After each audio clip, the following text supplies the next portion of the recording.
Welcome back to the channel. Today we are diving into one of the most mysterious and inspiring questions in spiritual tradition.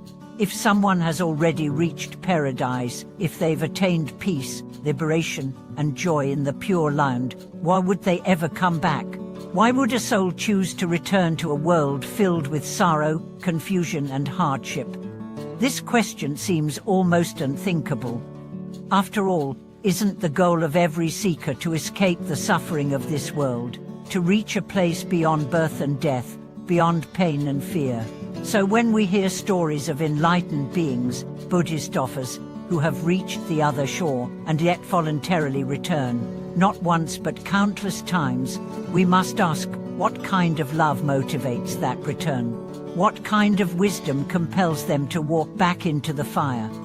That is the mystery we will explore today.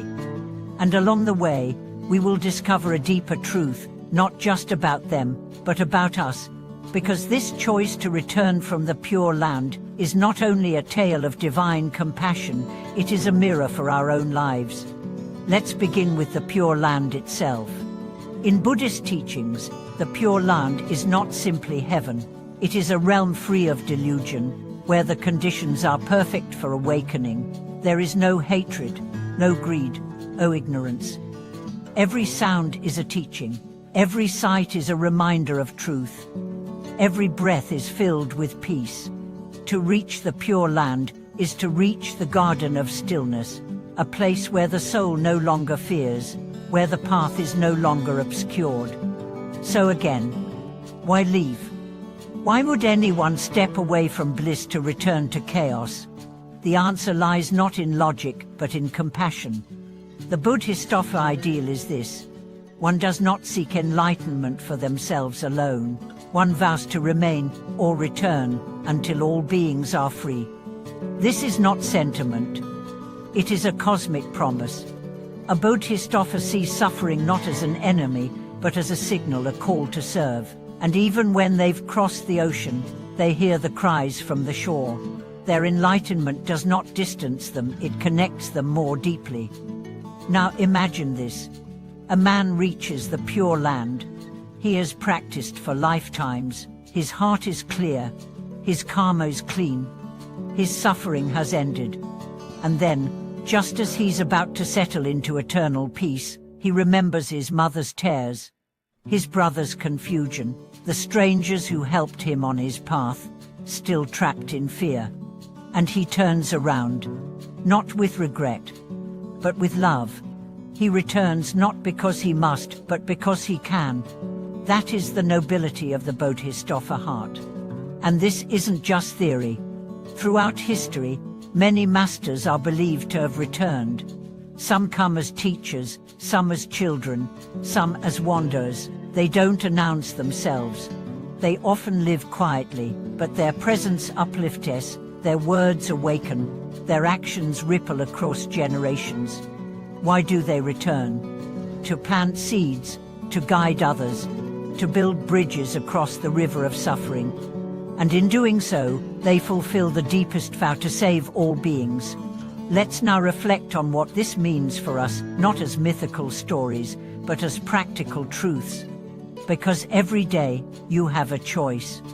You may not live in the Pure Land, but you touch moments of peace. You taste glimpses of clarity. And in those moments, you could choose to retreat, to protect yourself, to stay silent. Or you could return to the person who needs your patience, to the friend lost in grief, to the stranger who needs a smile, to the injustice that needs a voice. That is how we too walk the Bodhisattva path. Not by becoming saints, but by becoming willing. Willing to show up, to lean in, to give when it's inconvenient, to love when it's not returned, to stand when it's easier to hide. The return from the Pure Land is not only a spiritual act, it is a human act. It is the teacher who stays after class, the doctor who listens a little longer, the parent who comforts without words, the friend who forgives without being asked. These are the micro returns, the daily miracles, the quiet revolutions. and they matter more than we know. In the next part, we will journey through stories of those who embody this return, not just legendary Buddhistas, but ordinary people who've chosen service over safety, compassion over comfort, because in them we see the possibility of our own awakening.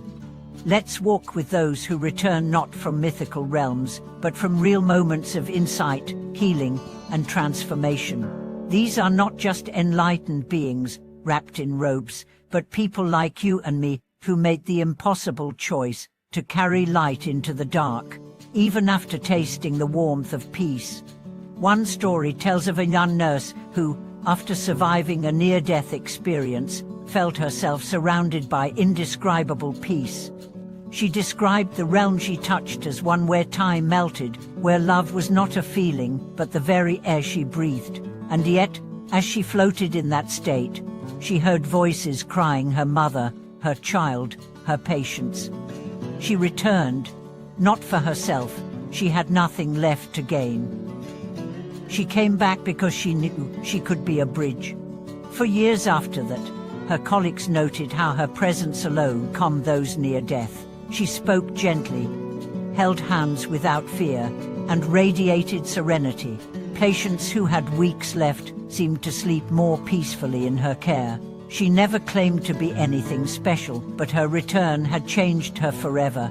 She had seen the shore, and she had stepped back into the storm, not to suffer, but to soothe. Another example comes from a teacher in a war-torn region. After escaping a bombing that left most of his town in ruins, he found refuge in another country.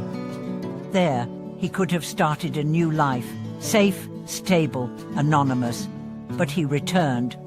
He returned to rebuild schools. He returned to teach children whose futures had been shattered. He returned to remind his people that dignity could not be destroyed by violence. When asked why, he replied, "Because I survived. That means I am responsible." That is the spirit of the Bodhisattva. You see, returning doesn't always mean reincarnation. Sometimes it means returning to the present moment, returning to the part of yourself you've abandoned, returning to the work you left undone, returning to the community that still needs you. And this is where the teaching becomes personal. You may not have reached the Pure Land, but you have tasted peace. You have felt moments where your ego disappeared, where you forgave, where you breathed without tension. Those moments are invitations. The question is, what do you do with them? Do you use them to escape? Or do you use them to engage more deeply? Every act of growth invites a return. When you heal from trauma, you are now a guide for those still hurting. When you forgive someone who betrayed you, you are now a model for reconciliation.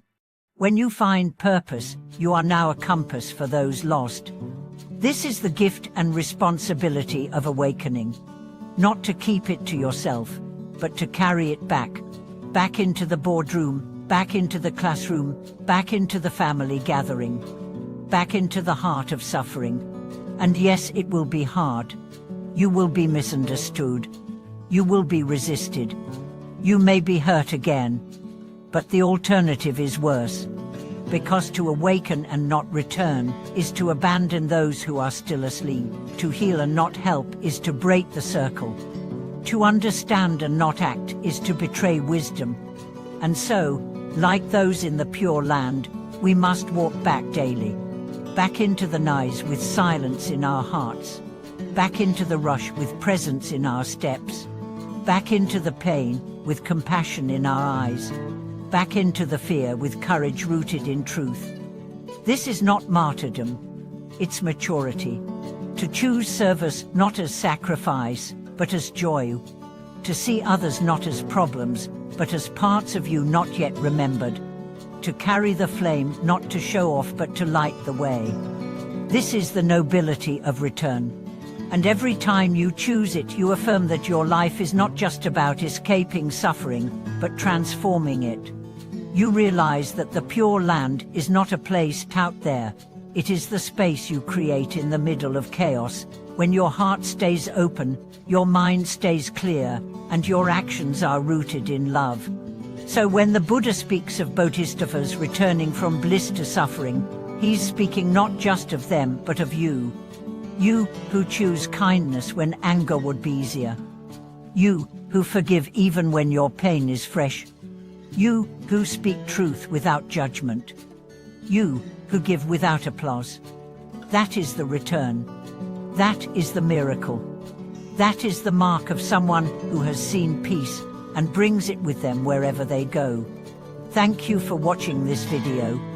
If you felt inspired, please subscribe, leave a comment, and share your own story of return. How have you chosen to step back into the world, not to escape it, but to heal it? Your light matters. Your presence matters.